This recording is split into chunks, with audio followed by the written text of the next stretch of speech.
Hey everybody, on this episode of the Riverdale After Show, we're breaking down Season 3, Episode 14, Chapter 49, Fire Walk With Me. Archie gets outwitted, Jughead and Veronica do power moves, Betty turns arsonist, and Riverdale loses one of their own. We're going to talk about all that and more next. You're tuned in to AfterBuzz TV, the ESPN of TV talk. Now, let the buzz begin. Hey everybody, welcome to the Riverdale After Show, breaking down every episode of Riverdale, airing Wednesday nights there on the CW. I'm Frank Moran. I'm Zach Peter. Hi, guys. Hi, everybody. I'm Maggie Clark. I'm filling in today, and I'm also in the live chat, so chat with me. There you go. Yes, Elena and Sam are on assignment, so they won't be back with us here this week, but hopefully next week, fingers crossed, all works out well. But in the meantime, folks, like us on Facebook, give us those 5 stars on iTunes, subscribe to the YouTube channel, give it a thumbs up while you're there. Mm-hmm. And as Maggie said, the live chat is up and running, so jump in and share your thoughts about everything that's happening.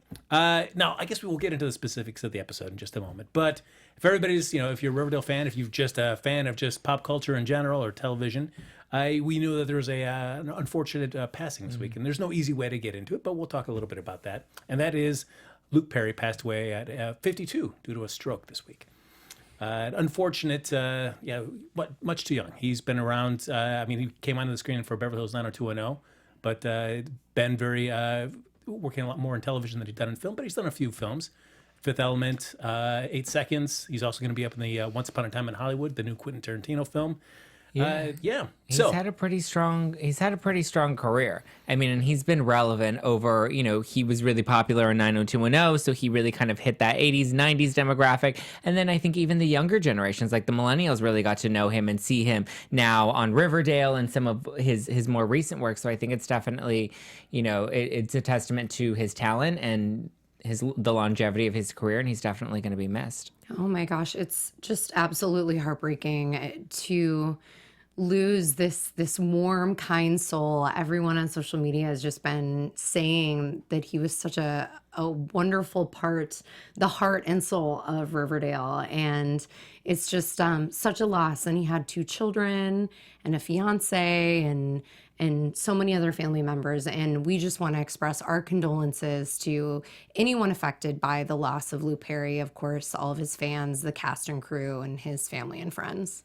And it's one thing, I always enjoyed watching him, but, and I was like, he seems like a nice guy, but seeing just the outpouring of all the fellow actors or family friends that knew him, just sharing all these really kind and warm and big-hearted stories about him. It's just like, wow. I was looking forward to seeing him in the 90210 reboot. Oh, me too. They announced it the day of his stroke. Yeah. I also have this statement from Riverdale, if you'd like me to read it. Sure, go ahead. Sure. So this was the statement from the show officially, from the executive producers, Warner Brothers, and the CW. And they say, "We are deeply saddened to learn today of the passing of Luke Perry, a beloved member of the Riverdale, Warner Brothers, and CW family. Luke was everything you would hope he would be, an incredibly caring, consummate professional with a giant heart and a true friend to all. A father figure and mentor to the show's young cast, Luke was incredibly generous, and he infused the set with love and kindness. Our thoughts are with Luke's family during this most difficult time." And as you may have seen at the end of this episode, they did do a little dedication to Luke Perry at the end of the episode, and that'll continue for the rest of Season 3. So now, of course, that has to deal with it. There's certainly one thing about with an actor, but then also a television character as well. Mm-hmm. At some point, Riverdale may have to figure out how they want to handle what would happen with Fred Andrews. Yeah, and how they're going to, write him out of the show now. And it's varied from TV series to TV series. When they've lost an actor that has played an important part of a show, how they've addressed that. And some have kind of reflected the real life subject of their passing with that character in the show. Others have just, they're off visiting somewhere else and they will not come back. They've handled it in both ways. So, yeah, right. I think what I would love to see as a viewer is to actually see his character pass as well, so that the cast and everybody gets to do like a true tribute and share their condolences through the art and through the show. I think that would be really healing for them, and I'm thinking that that's what they may do.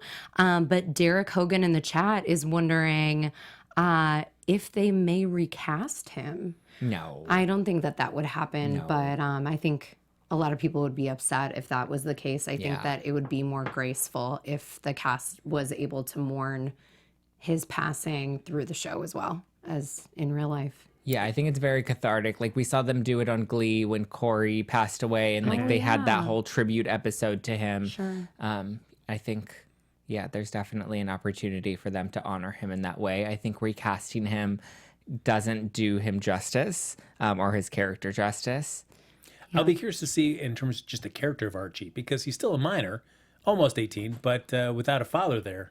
Maybe we'll bring back Molly Ringwald. Yeah. Maybe now we have her in the budget. That's what some people are saying in the chat, that maybe they'll bring back his mom.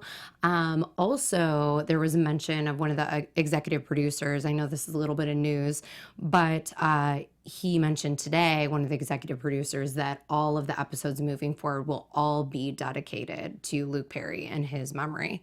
So that's a good way to honor him. Yeah. So we will see what Riverdale, they did close down production for a few days. One just to deal with just the emotional bits of losing Luke Perry, but then also I think trying to figure out just logistically how they're going to approach the rest of the season without As having far Luke as I Perry know, there. it's still shut down. Oh, I don't think they've restarted production. It's so we'll see. We'll keep you posted on how they decide to approach the end of the They season. have to be at the taping of the end of the season, though, right? Because if be we're pretty halfway close. through this, through like the spring season, then they have to be pretty close to.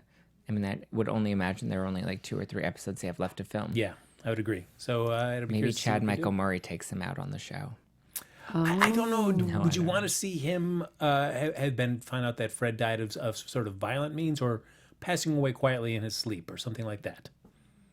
I would prefer quietly in his sleep, me but too. I feel like nothing happens quietly in Riverdale. Oh, that's true. Yeah, it'll be interesting to see what this does for the show going forward. Hopefully it's a death with a lot of dignity, whatever they I've- decide to do. And I would have no reason to doubt that they wouldn't do that. I mean, regardless of, just whatever you thought about Luke and his esteem that the cast had for them, but just the character of Fred Fred, yeah. was one of the few upstanding, very moral centers of the show. So I feel like they would try to serve that character well when they're saying goodbye to him. But there is no easy way to transition, but we will do our best as we get into this particular episode here. Before we break into it detail, Maggie, what did you think overall? Oh gosh, switching gears. Overall, I wasn't thrilled with this episode. I think that it was really disjointed. I felt like there was a lot going on, so many different pieces of the puzzle, but nothing really seemed to move the storyline forward too much. I didn't really love it. It was not my favorite episode. I'm definitely a huge fan of the show, but I do like that they did have one kind of shocking moment at the end with Betty, but up until then I was like, all right, what's the point of this episode? What's going on here? Yeah, it did feel like a lot of unnecessary storylines or just like drag-ons of current storylines that didn't really fit the overall picture, or at least where they're trying to go. I think I agree with Maggie that it felt more of like a filler episode minus the one scene where Betty burns the house down. I would wonder about in terms of when they're breaking these storylines down, and do they feel like the serpents? They're kind of rudderless, which I would agree, because we've seen even the last episode they've kind of been decimated. Mm-hmm. Even though it is weird to see how where they've all gone to, but Right. They realize, I don't know if they, as they're breaking it down, they realize, oh, we need to do serpent. We need to change the serpents into something else for the rest of the season. Wait, how can we get into that? Maybe that's how they tie in Archie's storyline, because I feel like Archie's storyline was the weakest of what we got out of here. And I don't know if that was just to set up the serpent I storyline really better. hate what they've done with Archie and what they've done with Keven this season. Like, Keven is such a waste of a character to have him just join the farm. Like, I understand I'm hoping there's like a longer storyline of like how he had to go through this emotional turmoil and he was lost and he went to the farm and now he at the end is saved. But I just hate how Archie is just always like such a ding dong every episode and like keeps falling into these messes that he creates for himself. Aw. Well, but I would agree with Keven. I feel like we only really get any sort of focus on Keven at like emotional points where it's Moose leaving him They're almost killed. Yeah. Now it's this episode. All of a sudden he's joining the farm and he's walking on coals. It's like we never see like those moments that you're describing. We never get to see that how he's feeling with the ramifications of Moose, somebody he really genuinely loved. Yeah, he's leaving. like a really discarded character that we bring back every week to just go through like the turmoil that never really comes to fruition of, you know, his blossom. I think his journey is always meant to further the storyline of the core four in some way. But I just want so much more. Like, I feel like he's such a good character that we can really develop it. Like, give me less Josie, okay? Like, I'm a little over her. We can pass on her scenes and her love affair with Archie.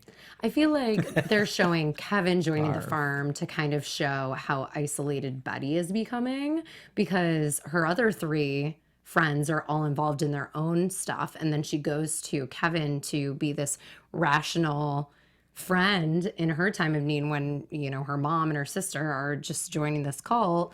And then she finds that she really has no one to talk to about this situation. The person that she goes to talk to about it is also sucked into this cult.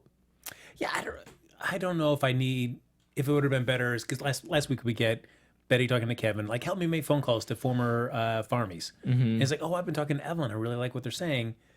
Would it have been better if you would have seen, at least in one other episode leading up to that, just even a quick conversation between Evelyn and Keven, just at least see that a little bit better?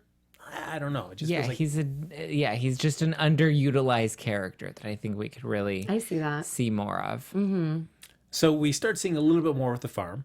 And we must talk about this one. Farmies. Yeah, these farmies. We've got Evelyn with everybody in like one of the chemistry labs, putting their hands over Bunsen burners. We've got them getting ready for Alice to sell her house. I know. It's awful. What is Betty going to live at the farm now? What is she going to do? I feel like that's the intent. Kind of the option, or yeah. Maybe she would, just be roomies with Veronica. Yeah, they all offered kind of up a place for her to stay. I can't imagine her actually going to this Farmville land. I mean, this Farmville's worse than like the Facebook Farmville that we all had to live through in like 2007. Oh, I forgot about that. But I feel like, I don't know, I don't want her to go to the farm. Well, also, I think it'd be really traumatic for her on multiple levels, but especially now that the farm is at the Sisters of Quiet Mercy former location where Betty was locked up. I feel like it would be just extra traumatic for her to have to go back there just because she's a minor and she should be under the supervision of her mother, who now will live there. What do you two make of the scene where we see Betty, who's supposed to be up in her room packing, has the candle there, and she almost starts putting her hand over there, but it's interrupted with Alice? Do you feel like, is that a sign of her kind of, should I try to take a leap into what this farmer's talking about, or something else? I think it's only natural for her to question that at this point. Like, everybody seems to be turning. She seems to be the only one that's kind of fighting whatever this farm situation is. That I think it's natural for her to now be in that place where she's kind of questioning whether or not this is the bad cult that she thinks it is. Yeah, she's probably just really curious. All right, so if I put a candle out here, would either of you want to put your hand over it? No way. No, Zach, come on. No, I don't want to ruin my hands. All right. Well, maybe if my hands were really cold, I'd do like a little bit of this. Yeah, but just not. No.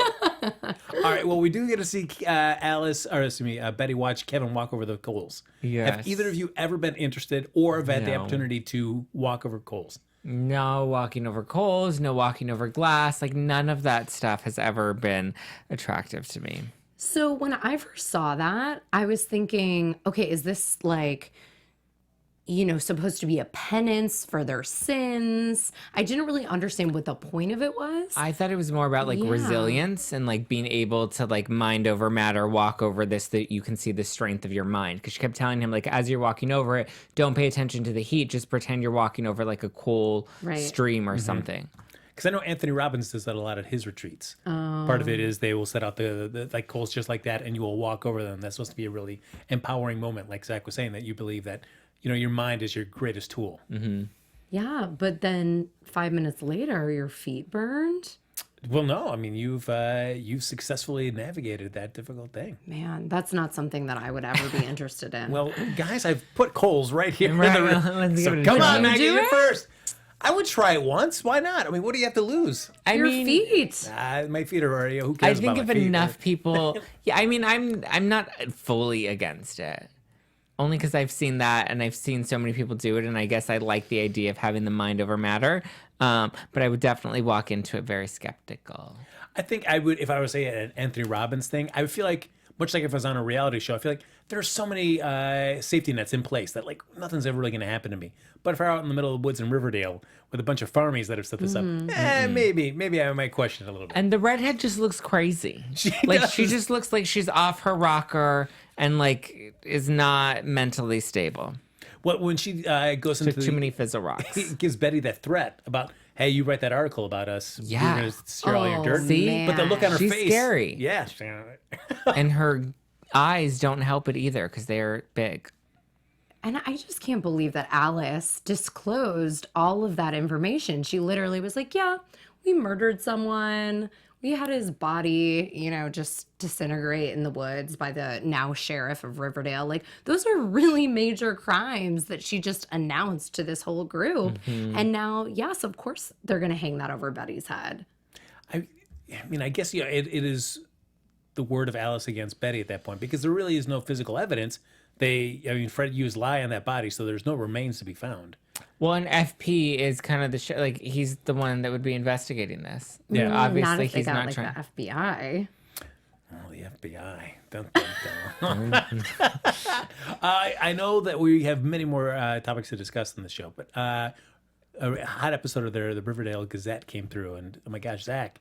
Yes. But there's some hot news that we need to share. There is some hot news that we need to share because we love you guys so much and we know you love us too. We want you to make sure you subscribe to this channel and make sure you watch Riverdale every single week because you love watching Frank and myself and Maggie, who's joining us this week, and Alana and Sam. So you're going to want to stay up to date with us on the AfterBuzz YouTube channel. So be sure to subscribe. Don't worry about those pesky notifications because you can always update those in your settings. And if you're listening on iTunes, be sure to give us a 5-star review and let us know how much you love listening to the Riverdale After Show. 5 stars because I think there's a new rule that you can't give less than 5, right? That's true. Or we think less of you. That's just, yeah, or we think less of you. But we also won't think less of you if you leave a comment on the YouTube video below. If you're watching us, we love to engage with you guys. We got you here in the live chat, which Maggie's been following. So please subscribe, comment, leave us a good review on iTunes. We love it, and we know you love us. And thank you for making us the ESPN of TV Talk.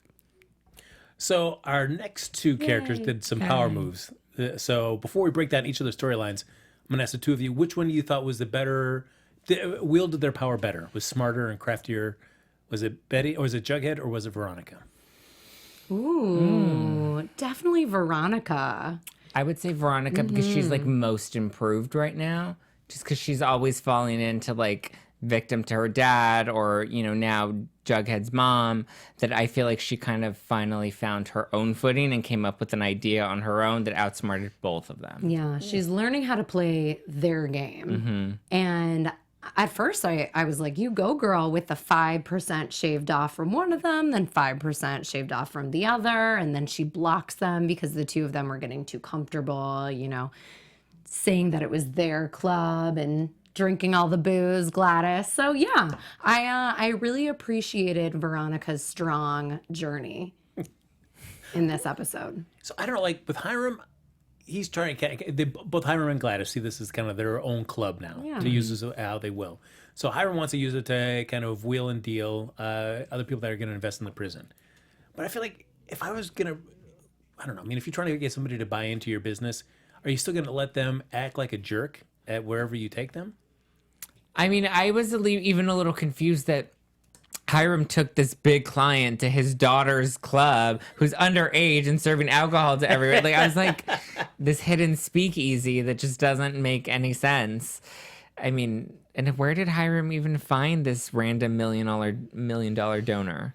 And he also kind of goads the guy too to start smack talking Gladys. Mm-hmm. See, that's where I think he caught on to Veronica, and he kind of knew what she was up to. That's why he intentionally wanted to have the guy antagonize Jughead's mom. I don't know. I think he knew what was up, and he was trying to just push Veronica into an uncomfortable situation where she had to choose because she's naturally going to choose him. All right, Maggie, what do you think of Gladys's singing voice? Ooh, at first I was like, oh gosh, Gladys. And then I was like, okay, I get it. She's kind of got this like former smoker, loungy voice. Maybe it can work. But I didn't dig it. It was okay. It wasn't horrible, but it was not my cup of tea. I don't know, because I guess, like, to go with your point, Zach, it is you're performing for what are essentially just teenagers. Yeah. So it's like, why?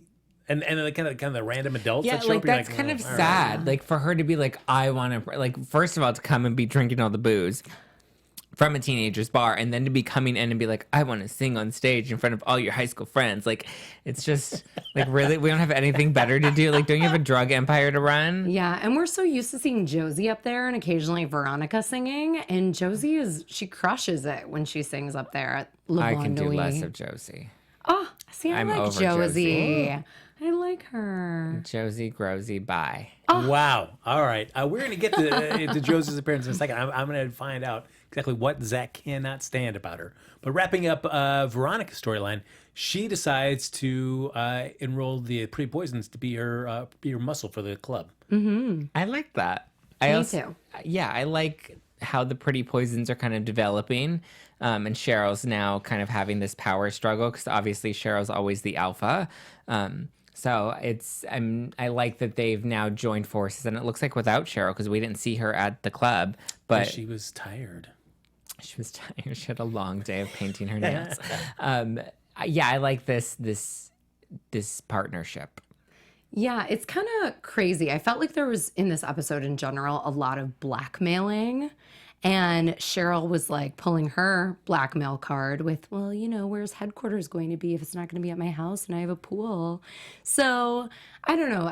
This power struggle is I think going to continue in the next few episodes between TT and Cheryl. Do you feel like, I guess Cheryl must be the type of person that says, even though we're partners, we both know I'm the real big partner. Mm-hmm. So I feel like I don't know if Cheryl was able just to willingly just say like, no, we're of equal say, or even if she would have, when she gave TT the Pretty Poisons. The real big partner is smart enough to make you think that we're equal partners when in reality you hold the power. Yeah. Where Cheryl constantly flexes, and I think that's her weakness, is that her ego is so big and she has to flex and she has to kind of prove that she's higher than you, where someone like Hiram is really smart because like he lets you think you have the upper hand until he swipes in and gets you. So, I guess it's like somebody giving you their business and then coming in and constantly criticizing how you're going to do it. Mm-hmm. And it's like, well, no, you gave this to me, so you can't sit here Micromanage it. Mm-hmm.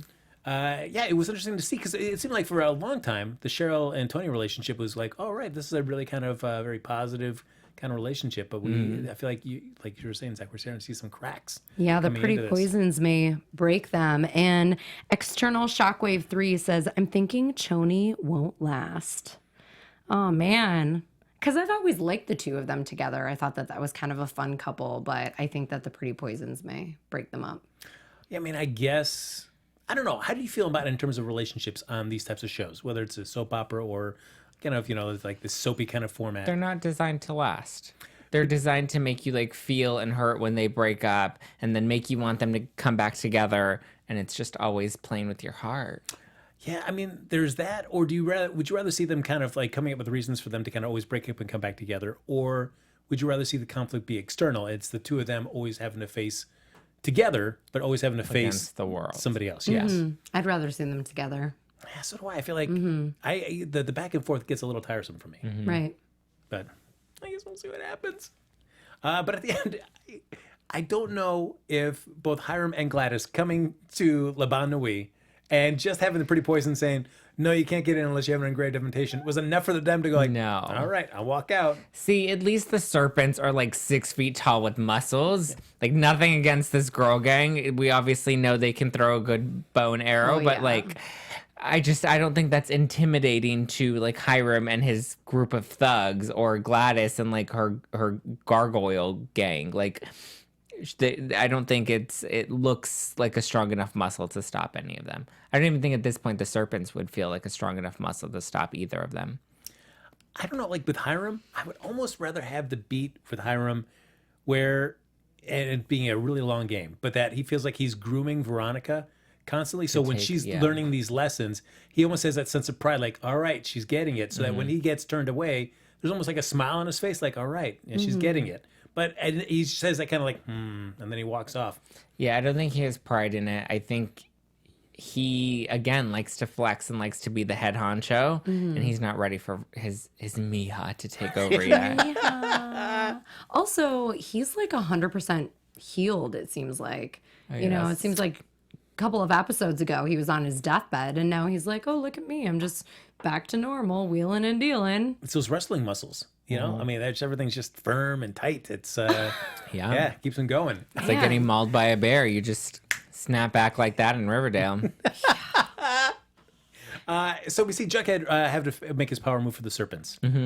And he finally gets Kurtz out, because that Kurtz guy was annoying. I didn't like him at all. I didn't like him at all. He was just a Debbie Downer. Yeah. He needs to go join the farm. So do you think that Jughead's solution was a good one? Where he basically just deputizes all of them? I mean, it worked, and the cash incentive was obviously nice. It was obviously smart enough to get the other gargoyle gang to join them. Yeah, he needed something to unite this group, and I think that was the only way to do it. Just, the incentive of college credit. Money. Yeah, money, and just a purpose. Because he was saying, oh, the serpents are better when they're task-oriented. Well, it seems like the gargoyles are better when they're task-oriented too, when they're making fizzle rocks. So who knows, maybe this would take them away from being two separate groups, and it will actually unite them. Because the serpents, as we've seen, their numbers have really dwindled. So they really needed this union of the two gangs in order to stay relevant. Now, while we watched the episode, there was a point where Jughead referred to FP as the Serpent Emeritus. Oh, and I saw Maggie's reaction for that. She was like, what is this? I loved it. I was like, are we in a sorority? And like, you know, he's the one that he used to be president. And well, I guess it'd be a fraternity, but you know what I'm saying? Yeah. I just thought it was pretty funny that they use that term. You know, they use these like old timey, like very official phrases in their gang where they, you know, are all rough and tough and wear leather. I just like it. It's funny. I don't know how. I mean, they hang up Fang upside down, and yet we never see any kind of repercussions to that at all. Especially when they're on thin ice with Principal Weatherby.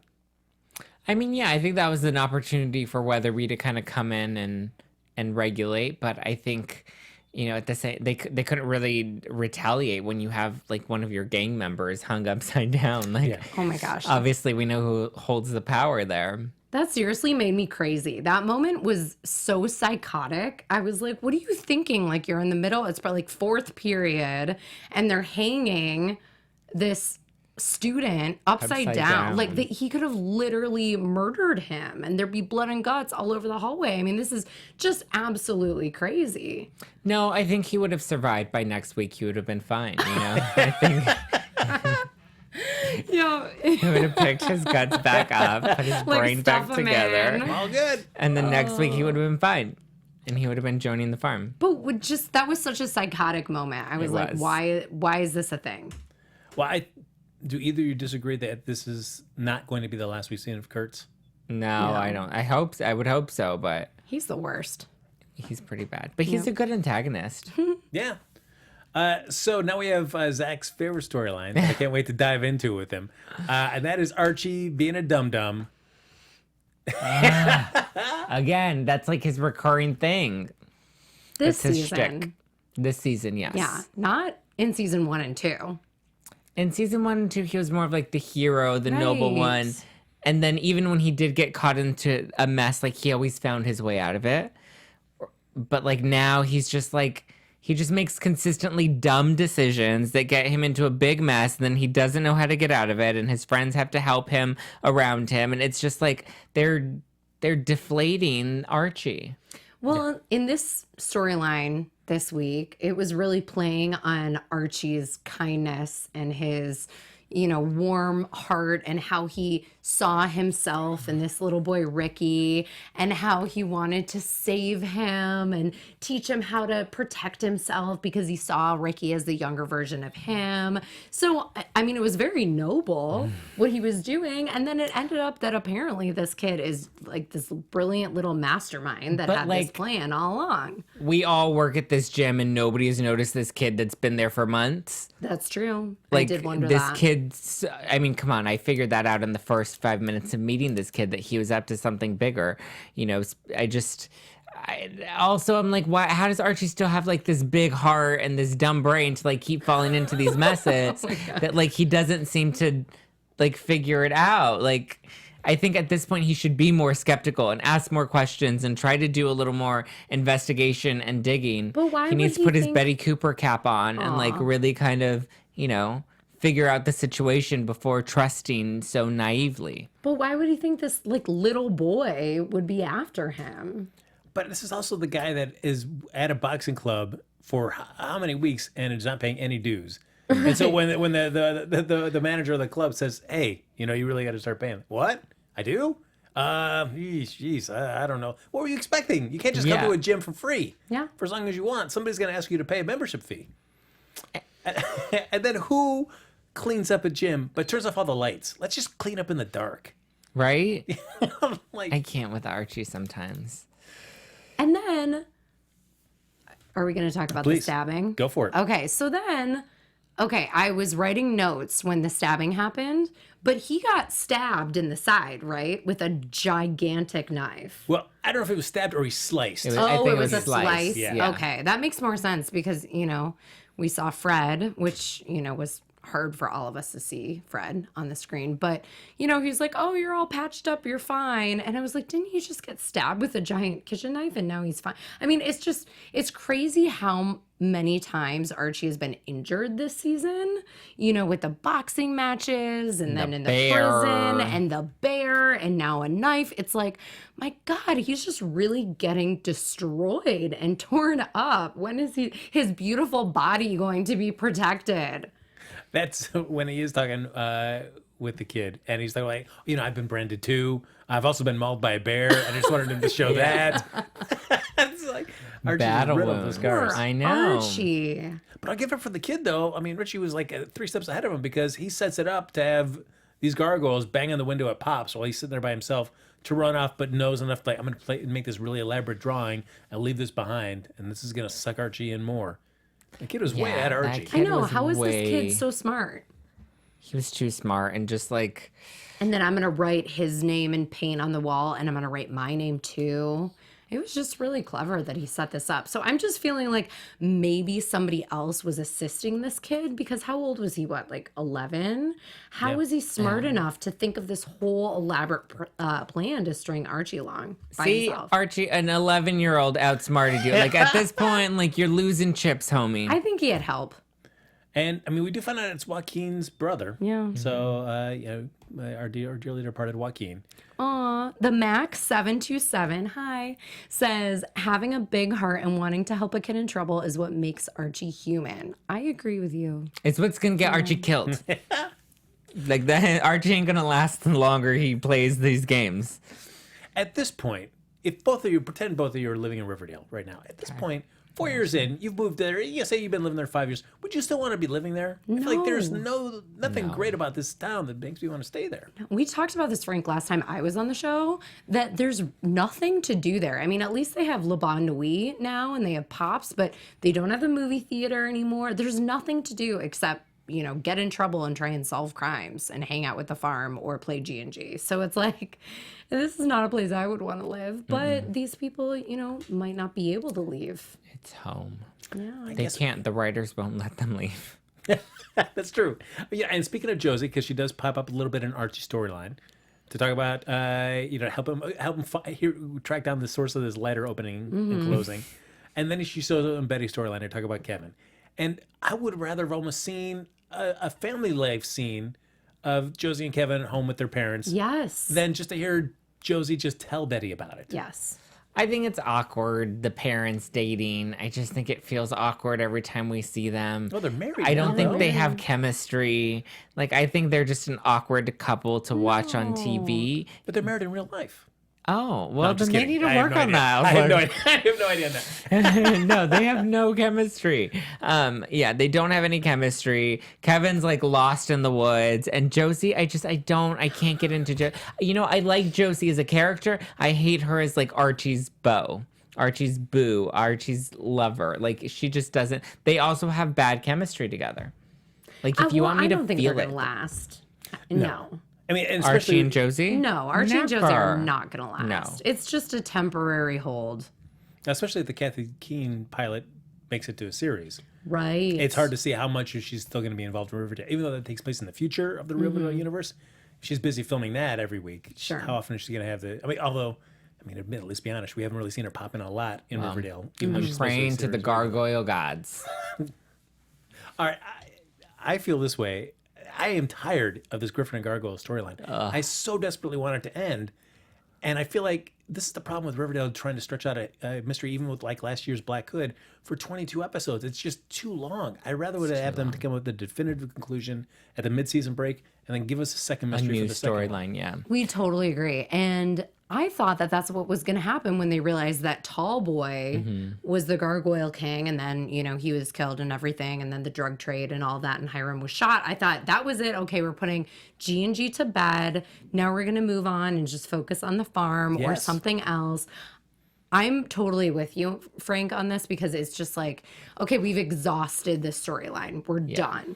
I'm sick of G&G. I How feel do you like, guys feel? Yeah, they could have crammed the rest of it into that last season and wrapped it up there. And then this season could have really been the mystery of the farm and who's really behind it. And like, I would have rather have seen more of the farm than this repeat of G&G. It's just, it's done. I'm tired of finding the new person that's behind it and how it's connected to the drug trade. And like, it's a retired storyline, Yeah, and it's I'm ready to exhausted. move on. Yeah, I ready to go for a lot of new things. But real quick, I guess don't really have any news and gossip. The one that we did talk about is that we touched about it at the beginning with Luke Perry about Riverdale season 3. Every episode was going to be dedicated to him. So we'll just move on to some predictions. Yes, we'll move those. Now, your AfterBuzz TV predictions. Maggie, Oh, man. put your prognosticator cap on, and what do you see? Okay, what do I see? Well, we saw in the preview for next episode that it seems like maybe G&G will be put to bed with this new boxing match that Archie is going to start. It seems like he's going to invite anybody to challenge the Red Paladin in the ring to fight to the death, I bet. So, you know, my prediction is that, especially since he's been training with Mr. Keller, I think that he's going to be able to defeat all these people. He's going to say, okay, I played the game. The Red Paladin lives.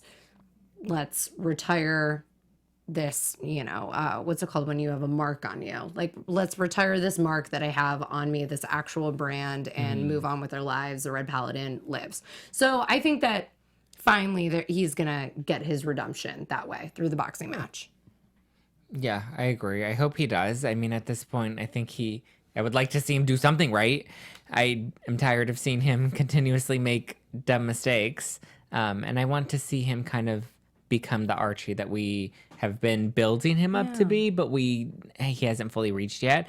I think I'm really curious to see how they're going to write Luke Perry out. I think they have to kill his character off and just do it in a way that's very honorable, like we all said earlier.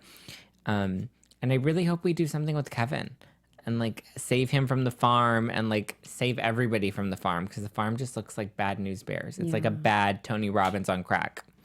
My only worry with the I love the idea of focusing on Keven on the farm, but I feel like it's going to be more about Alice and Betty. And then as the episode ends, the last scene for a second will be like, oh yeah, thanks for rescuing me, guys. It'll just be Keven. And then it'll be like, what? An afterthought, yeah. All right, great. That makes sense. I think I also want to add for predictions, I think we're going to see Dark Betty come out again. Because if it was Betty that lit her home on fire, you have to be pretty twisted to do something like that. And I think she's had it. So I don't think that she's going to get sucked into the farm. I think she's actually going to start really aggressively fighting back. And this is her first step towards that. Who did not think that that was going to be the result of her walking downstairs into that house holding the candle?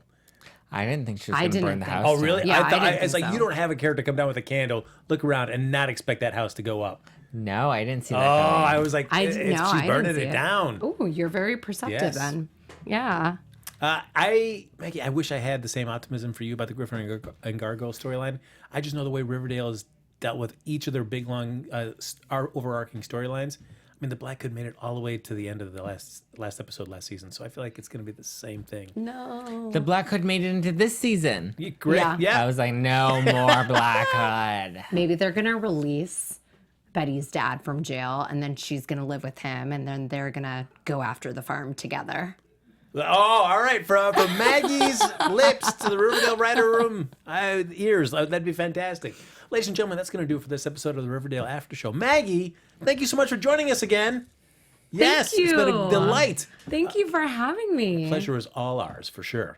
Now, as always, folks, like us on Facebook, give us 5 stars on iTunes, subscribe to the YouTube channel, and thank you, everybody, for hopping in the chat.